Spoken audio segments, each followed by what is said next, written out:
Dragi naši juhuhuovci, Šapson je zaspao, silno je htio pogledati sve vaše crteže koje ćemo sada pokazati, ali toliko slatko spava da ga nisam htjela probuditi, a crteže može tako i tako poslije pogledati. Tako da vidimo što ste nam vi to danas poslali. Prvi crtež nam stiže od Tele. Tela nam je nacrtala, pogledajte vi ovo. Pa to su neki mišići mali, slatki, koji se druže s leptirom i sa ova prekrasna dva cvijeta. I to se sve odvija tamo pored duge. Tela, predivan je ovaj crtež. Hvala ti što si nam ovo poslala. Baš si nas razveselila i Šapsonu će biti drago vidjeti taj crtež kada se probudi. A mi idemo dalje. Koji crtež imamo ovdje? Janja koja ima, da vidimo, ona ima 5 godina.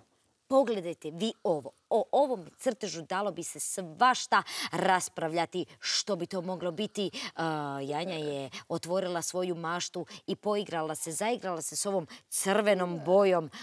Pa ti bi mogla biti jedna slikarica kad narasteš i nacrtati neku ili naslikati neku apstraktnu sliku. A što je to apstrakcija? Neka ti mama i tata objasne. A mi idemo dalje i vrtimo ovaj kišobran koji li će nam crtež donijeti sada.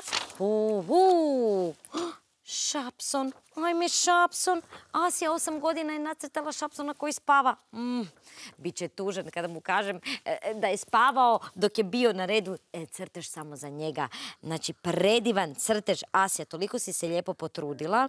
Naš Šapson će biti presretan kad se potrudi. A vi, dragi naši umjetnici, šaljite nam vaše crteže na naše adrese Juhuhu Prisavlje 3, 10.000 Zagreb ili na našu elektroničku poštu juhuhu@hrt.hr ili ubacite u galeriju naše Juhuhu aplikacije, a onda neki od crteža možda završi ovdje kod vas u našem kišobranu.